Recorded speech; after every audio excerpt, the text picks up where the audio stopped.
Elle m'a serré dans ses bras. Son souffle chaud contre mon oreille. Tandis qu'elle souriait à mon amour d'enfance avec une tendresse qui m'a transpercée comme un poignard. Trop tard pour pleurer maintenant? Léna, a-t-elle murmuré. Sa voix un mélange de pitié et de triomphe qui m'a fait vaciller. Et là, sous la pluie battante de Paris, j'ai compris que tout ce que j'avais construit avec elle n'était qu'un château de cartes sur le point de s'effondrer. Je m'appelle Léna. Et jusqu'à ce soir fatidique, je croyais que ma vie était un roman d'amour inachevé mais prometteur. Née dans une petite ville de Provence, j'avais fui les traditions étouffantes de ma famille pour m'installer à Paris. Cette ville des Lumières qui promettait la liberté. À 25 ans, j'étais une graphiste indépendante, jonglant entre des contrats pour des magazines et des rêves de grandeur. Mais c'est Mélina qui avait illuminé mes jours sombres. Nous nous étions rencontrés lors d'un vernissage dans le Marais. Un quartier bohème où les cœurs battent au rythme des passions interdites. Elle, avec ses cheveux noirs coupés courts et ses yeux noisettes qui pétillaient d'intelligence, travaillait comme professeure de littérature dans un lycée. Mélina venait d'une famille immigrée d'Espagne, apportant avec elle cette fougue latine qui contrastait avec ma réserve provençale. Notre relation avait commencé comme un feu de paille, des regards volés, des rires complices, puis des nuits entières à discuter de Baudelaire et de Lorca, nos corps se frôlant sans oser plus. Mais ce n'était pas si simple. En France, où l'égalité est gravée dans la loi depuis des années, les cœurs humains restent imprévisibles. Mélina gardait notre amour secret, prétextant la pression de son travail, la peur des jugements. Moi, j'acceptais. Par amour? Par peur de la perdre. Nous vivions dans un appartement minuscule rue de Rivoli, où les murs fins laissaient filtrer les bruits de la vie parisienne, klaxons, rires d'enfants, disputes de voisins. C'était notre bulle, fragile mais précieuse. Pourtant, des fissures apparaissaient. Mélina rentrait tard, prétextant des corrections de copie. Mais son parfum portait parfois une note étrangère. Un soupçon de vanille qui n'était pas le mien. C'est alors que Sophie est réapparue. Sophie. Mon amour d'enfance. Celle avec qui j'avais partagé mes premiers émois à l'adolescence. Dans les vignes de Provence. Blonde aux yeux bleus. Sereine comme un lac de montagne. Elle était partie étudier à Madrid, emportant avec elle une partie de mon cœur. Nous avions échangé des lettres. Des promesses juvéniles. Mais la distance avait effacé tout. Ou du moins, c'est ce que je croyais. Sophie était de retour à Paris pour un stage en architecture. Et elle m'avait contacté via les réseaux sociaux. Léna. Ma chère. Revoyons-nous. Avait-elle écrit. Avec cette innocence qui me faisait fondre. J'avais hésité à en parler à Mélina. Pourquoi? Par culpabilité. Peut-être. Ou par peur que le passé ne vienne troubler notre présent. Mais un soir, autour d'un verre de vin rouge, je lui ai confié l'histoire.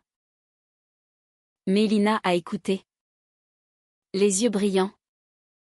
Posant des questions précises, comment était-elle? Vous étiez amoureuse? J'ai ri.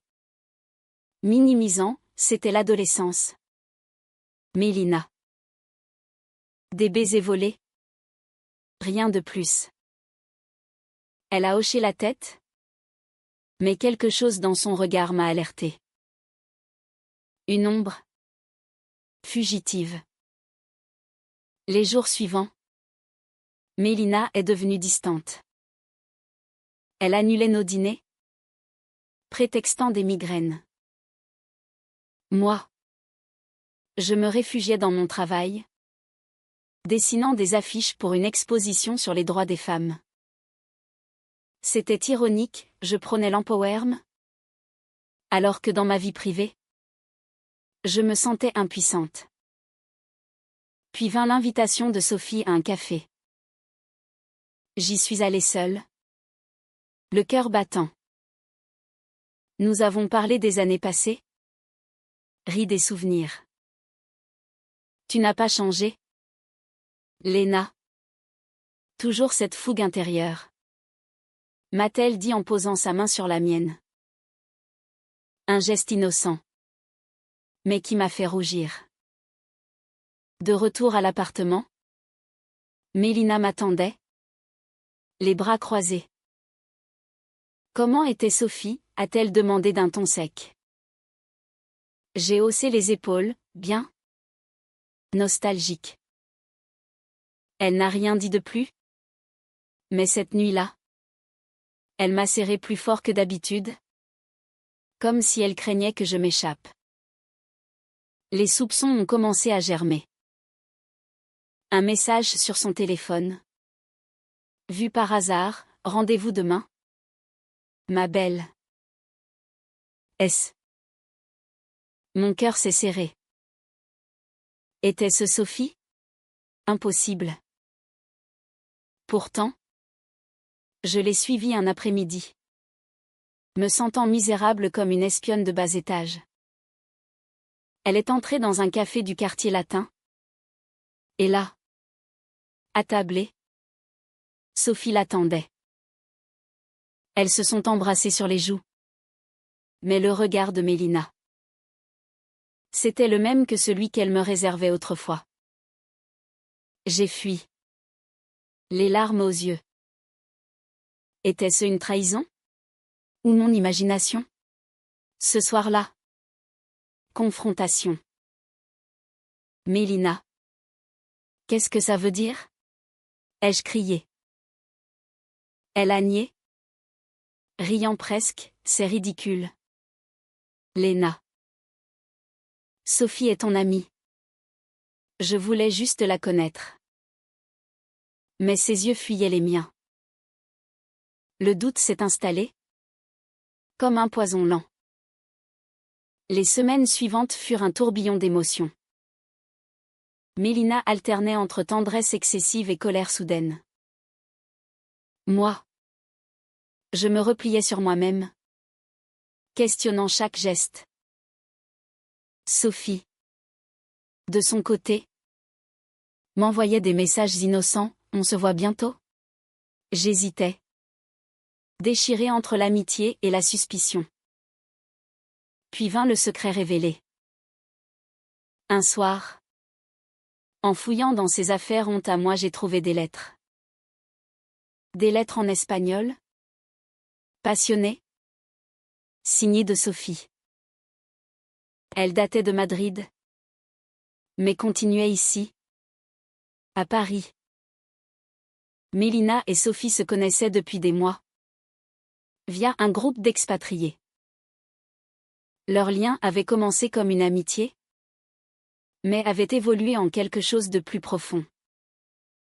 Mélina, avec sa double vie, me trahissait. La confrontation fut explosive. Comment as-tu pu, ai-je hurlé? Les lettres à la main. Mélina a pâli, Léna. Ce n'est pas ce que tu crois. Sophie.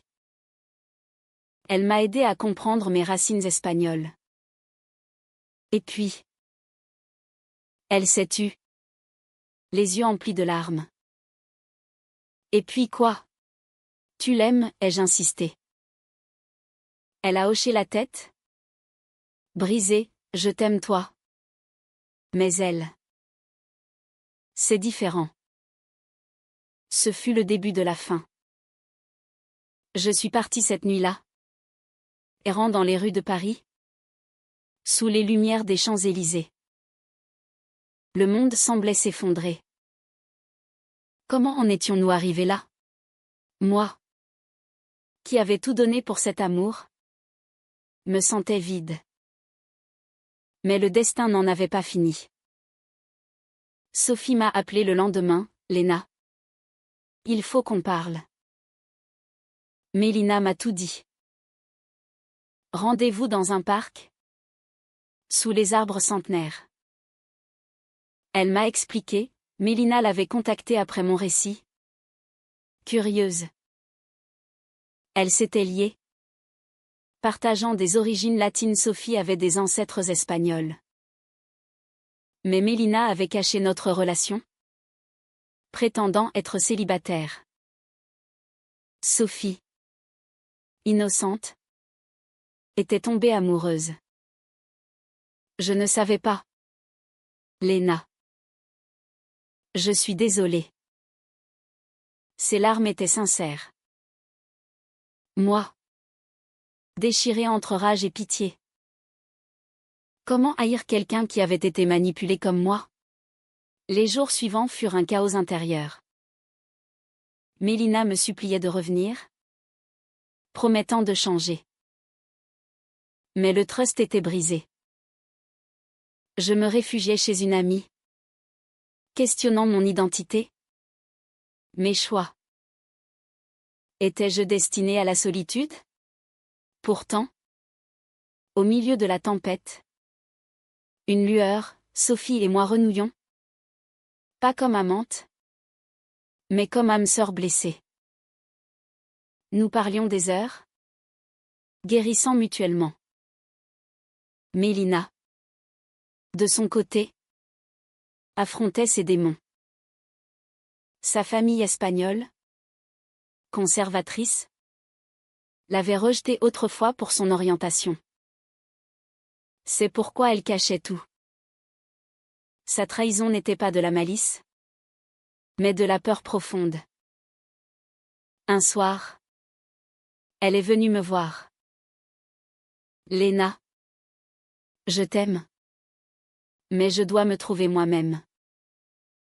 Des mots durs, mais libérateurs. Ainsi se terminait le premier chapitre de cette saga douloureuse. Paris, ville d'amour, devenait pour moi un labyrinthe de cœurs brisés. Les semaines qui suivirent furent un tourbillon de solitude et de réflexion.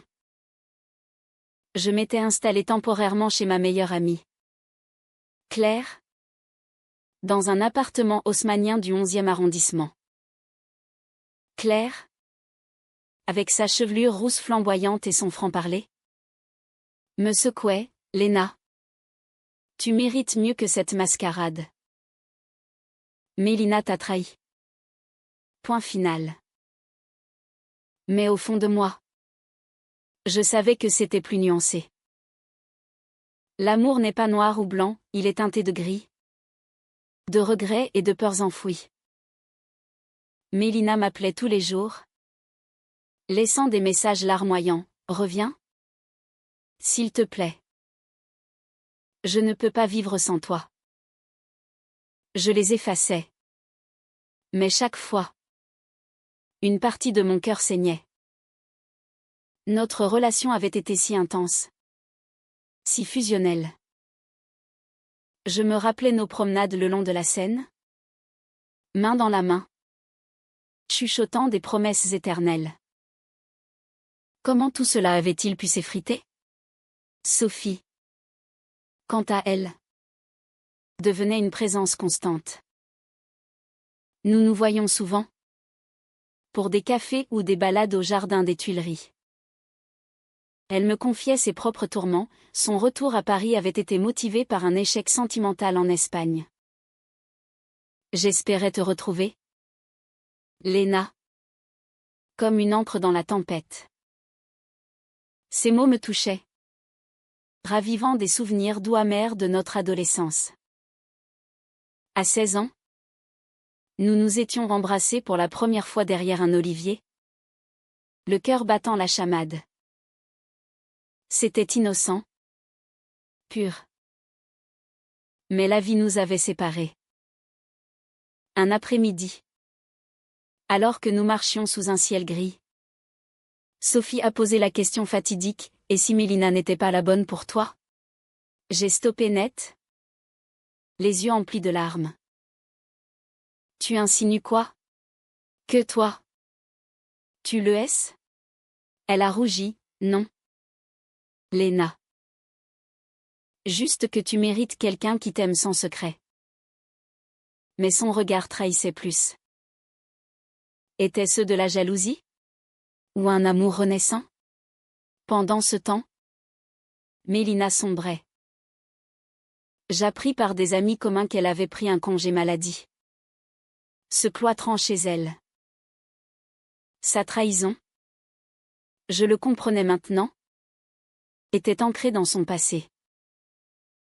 Fille d'immigrés espagnols, élevée dans une banlieue parisienne où les traditions catholiques pesaient lourd, elle avait toujours lutté contre son identité. En Espagne, on ne parle pas de ça, m'avait-elle dit un jour. Sa famille l'avait reniée quand elle avait avoué son orientation à 18 ans. Depuis, elle vivait dans la peur du rejet, cachant ses amours comme des péchés. Cette révélation m'a fait vaciller. Étais-je trop dur? Avais-je ignoré ses blessures? Un soir, je l'ai appelée. Mélina. Pourquoi Sophie? Sa voix. Brisée, parce qu'elle me rappelait toi. Jeune et insouciante. J'ai eu peur de te perdre. Alors j'ai cherché un échappatoire. C'est stupide? Je sais. Des mots qui m'ont transpercé. La trahison n'était pas préméditée, mais un cri de désespoir. Pourtant, la rage persistait. Comment pardonner? Je me plongeais dans mon travail, créant des illustrations pour un livre sur les amours lesbiennes au XXe siècle. Ironie du sort, je dessinais des femmes fortes, unies contre l'adversité, alors que ma vie était un champ de ruines. Puis vint l'incident qui fit basculer tout. Sophie m'invita à une soirée chez elle. Un appartement cosy près de Montmartre. Nous buvions du thé, parlant du passé. Soudain, elle se pencha et m'embrassa. Un baiser doux, nostalgique. Je me reculai, Sophie. Non. Pas comme ça. Elle s'excusa. Confuse, je pensais. Avec Mélina fini. Mais ce baiser raviva tout, la jalousie. La confusion. Le lendemain, Mélina l'apprit comment? Je l'ignore. Elle déboula chez Claire. Furieuse, tu oses me reprocher ma trahison pendant que tu roucoules avec elle? Cris. Larmes. Ce n'était rien, ai-je protesté. Mais le mal était fait. Mélina, blessée, partit en claquant la porte. Ce fut le point de non-retour. Je me sentais coupable, manipulée par mes propres émotions. Sophie, mortifiée, s'éloigna. Moi, seule avec mes démons. Les jours devinrent nuit. Les nuits insomnies. Paris, avec ses cafés animés et ses couples enlacés, me narguait. Je marchais des heures, du Louvre à Notre-Dame, cherchant des réponses dans les pierres anciennes. Un matin, un appel anonyme, Mélina était à l'hôpital. Overdose de somnifères. Mon monde s'effondra. Je courus à l'hôpital Cochin. Le cœur en miettes. Elle était pâle. Branchée à des machines. Pourquoi, murmurai-je en tenant sa main. Les médecins parlèrent de dépression profonde. Sophie arriva peu après. alerté par un ami. Nous nous regardâmes, unis dans la culpabilité. C'est notre faute, dit-elle. Non. C'était plus grand, les secrets accumulés, les peurs non dites. Mélina se réveilla, faible mais lucide. Léna. Sophie. Pardon. Nous pleurâmes ensemble. 3 femmes liées par un amour tordu.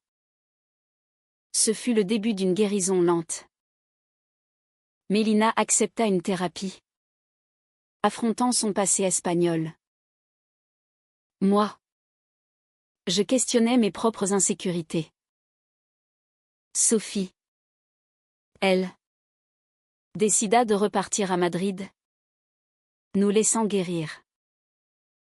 Mais le destin réserva une surprise. Lors d'une session de thérapie commune, oui.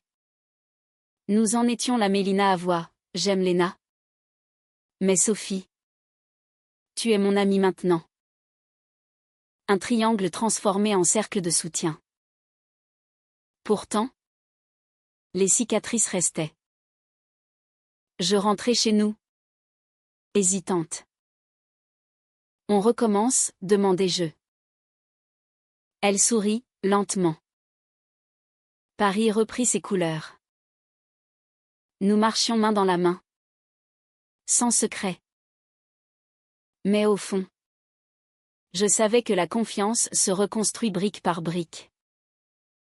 Sophie partit avec des adieux émouvants. Prends soin d'elle, Léna.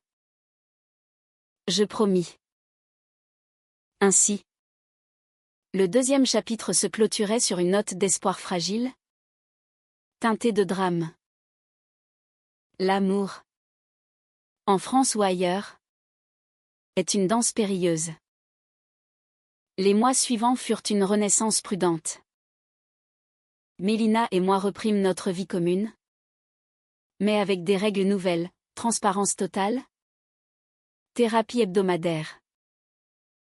Notre appartement rue de Rivoli devint un sanctuaire de dialogues ouverts. Nous parlions de tout, de ses racines espagnoles, de ma peur de l'abandon. Léna. Ma famille m'a appris à cacher. Mais avec toi, je veux être libre, disait-elle souvent, les yeux emplis d'une vulnérabilité qui me touchait. Pourtant, des ombres persistaient. Sophie m'envoyait des messages sporadiques de Madrid, des cartes postales avec des vues de la Plaza Mayor. Je pense à vous deux. Sois heureuse. Ces mots ravivaient une nostalgie douce, mais aussi une pointe de jalousie chez Mélina. Elle te manque, demandait-elle parfois, d'un ton faussement détaché. Je répondais honnêtement, comme une amie perdue. Le travail m'aidait à avancer. J'obtins un contrat pour illustrer un roman lesbien contemporain, inspiré vaguement de notre histoire. Dessiner ces personnages me catharsisait, des femmes fortes, affrontant les tempêtes intérieures. Mélina, de son côté, reprit les saignements avec un nouveau zèle, intégrant des thèmes sur l'identité dans ses cours. Pour que mes élèves n'aient pas à cacher qui ils sont, expliquait-elle. Mais le passé ressurgit brutalement. Un jour, une lettre arriva, de la famille de Mélina, en Espagne. Sa mère, après des années de silence, voulait la voir. Ton père est malade? Viens. Mélina pâlit, Léna. Je dois y aller. Mais seule? Ou avec toi? Décision difficile. Aller ensemble signifiait révéler notre relation à une famille conservatrice. Nous en débattîmes des nuits entières. Ils me rejetteront à nouveau? Craignait-elle. Moi, et si c'était une chance de réconciliation? Finalement, elle partit seule, me laissant à Paris avec mes doutes. Pendant son absence, Sophie appela. J'ai entendu pour Mélina. Comment vas-tu? Sa voix, chaleureuse, me réconforta. Nous parlâmes longuement, riant des souvenirs. Mais une tension sous-jacente, Léna. Si les choses ne marchent pas avec elle. Je la coupai, non. Sophie. C'est du passé. Mélina revint changée. Ma mère a pleuré? Léna. Elle veut me voir heureuse. Mais elle omit un détail, elle avait mentionné Sophie. Pas moi. Pourquoi? Demandai-je. Blessée. Par peur. Ils ne sont pas prêts. Encore un secret. La dispute éclata, toujours des mensonges, criai-je. Elle pleura, donne-moi du temps. Ce fut une crise majeure. Je partis chez Claire. Encore. Léna. Arrête ce cycle. Me conseilla-t-elle. Mais l'amour est addictif. Puis. L'inattendu, Sophie annonça son retour à Paris pour un poste permanent. Je ne veux pas interférer. Mais j'ai besoin d'amis. Mélina paniqua, elle revient pour toi. Paranoïa ou vérité? La rencontre fut tendue. Nous trois. Dans un café. Sophie. Radieuse, Mélina. Méfiante, moi. Au milieu. Trinquons à l'amitié. Proposai-je. Mais les regards en disaient long. Les jours suivants. Des rumeurs circulèrent dans notre cercle, Mélina aurait flirté avec une collègue. Faux. Mais le doute s'installa. C'est Sophie qui propage ça, accusa Mélina. Non. Mais la confiance s'effritait. Au trao, une soirée arrosée. Mélina. Ivre. Confronta Sophie, tu veux la reprendre? À vous. Sophie. Blessée, non. Je veux juste guérir. Moi. Déchirée. Je pris parti pour Mélina. Regrettant aussitôt. Sophie partit furieuse. Adieu. Léna. Son départ me brisa. Mélina et moi nous réconciliâmes. Mais avec un vide. J'ai eu tort. Admit elle. Nous décidâmes d'un voyage, en Provence. Chez ma famille. Là-bas. Sous les oliviers. Nous parlâmes vraiment. Mélina avoua ses peurs les plus profondes, j'ai trahi parce que je me sens indigne. Moi, et moi. Je t'aime malgré tout. Retour à Paris. Fortifié. Mais Sophie manquait. Je l'appelai, reviens. S'il te plaît. Elle accepta. Prudemment. Ainsi. Le trio se reforma. Non en rivaux. Mais en alliés. Mélina apprit à faire confiance, Sophie. À lâcher prise, moi. À pardonner. Le 3e chapitre se terminait sur une harmonie fragile. Paris témoin de notre résilience. L'amour. Avec ses drames. Forgeait nos âmes. L'équilibre précaire dura quelques mois. Mélina et moi construisions un avenir, projet de voyage en Espagne. Adoption d'un chat nommé Lorca. Sophie. Intégrée comme amie proche. Apportait une joie légère. Nous trois formions un cercle inattendu. riant des absurdités de la vie lors de dîners improvisés. Mais les vieux démons ressurgirent. Un soir, Mélina reçut un appel de sa mère, « Viens avec ta compagne. » Elle hésita, « Léna. Es-tu prête ? » Oui. Pour elle. Le voyage en Espagne fut un mélange d'angoisse et d'excitation. Séville, avec ses ruelles fleuries et son flamenco passionné, nous enveloppa. La famille de Mélina nous accueillit avec réserve. Sa mère, une femme aux cheveux grisonnants et au regard perçant, nous observa. Mélina. Qui est-elle ? Demanda-t-elle. Mélina. Tremblante, mon amour. Maman. Silence pesant. Puis. Des larmes, je t'ai manqué. Ma fille. Acceptation ? Pas tout à fait. Le père. Malade ? Murmura, si elle te rend heureuse. Mais des cousins murmuraient. Des regards jugeaient. Mélina craqua un soir, Léna. C'est trop dur. Je la serrai, on affronte ensemble. De retour à Paris. Renforcée. Mais Sophie avait changé. J'ai rencontré quelqu'un. Annonça-t-elle. Une architecte nommée Anna. Jalouse ? Non. Soulagée. Mais Mélina le prit mal, elle nous abandonne. Nouvelle crise. Pourquoi cette réaction ? Demandai-je. Mélina avoua, j'ai peur qu'elle te préfère toujours. Insécurité persistante. Puis. Le choc, je découvris des messages anciens entre Mélina et Sophie. Datant de leur liaison.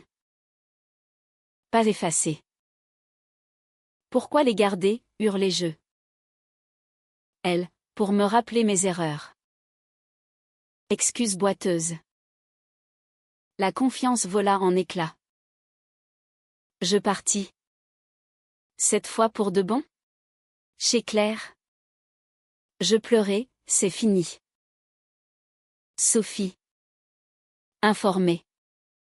Vint me voir. Léna. Laisse-la. Viens avec moi. Tentation. Mais non. Mélina me poursuivit, lettre. Fleur. Je t'aime. Reviens.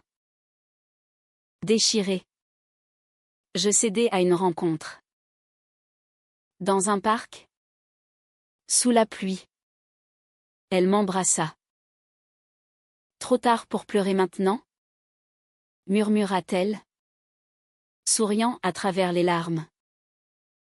Écho de notre début. Mais Sophie intervint, Léna. Choisis. Ultimatum inattendu. Décision difficile, Mélina. Avec ses failles. Ou Sophie. Le passé serein ? Je choisis Mélina. Parce que l'amour vrai endure les tempêtes. Sophie. Blessée. Partie définitivement pour Madrid. Guérison lente. Mélina et moi en thérapie intensive. Elle affronta sa famille pleinement, m'incluant. Paris devint notre havre. Nous marchions. Main dans la main. Sans ombre. Le 4e chapitre se clôturait sur une victoire amère, perte et gain. Drame forçant la croissance. Les années passèrent, adoucissant les blessures. À 30 ans, Mélina et moi étions mariés un mariage civil simple à la mairie de Paris. Avec Claire comme témoin. Notre amour, forgé dans le feu, était solide. Nous avions déménagé en banlieue, Dans une maison avec jardin. Adoptant 2 chats et rêvant d'enfants. Sophie. Des nouvelles sporadiques, heureuse avec Anna. Architecte accompli. Nous échangions des vœux annuels. Un lien distant mais chaleureux.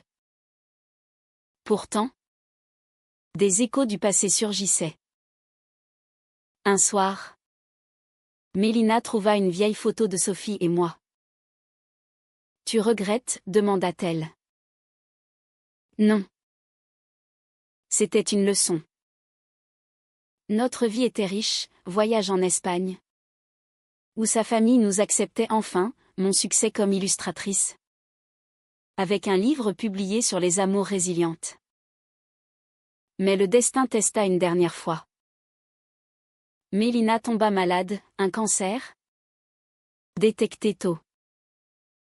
Panique. Léna. Si je pars. Je l'ai coupé, tu restes. Traitement ardu. Mais ensemble. Sophie appela, besoin d'aide? Générosité touchante. Mélina guérit. Changée. Cette épreuve m'a fait voir, l'amour est précieux. Aujourd'hui, nous vivons pleinement. Sans secret. Paris. Notre toile de fond témoigne de notre saga.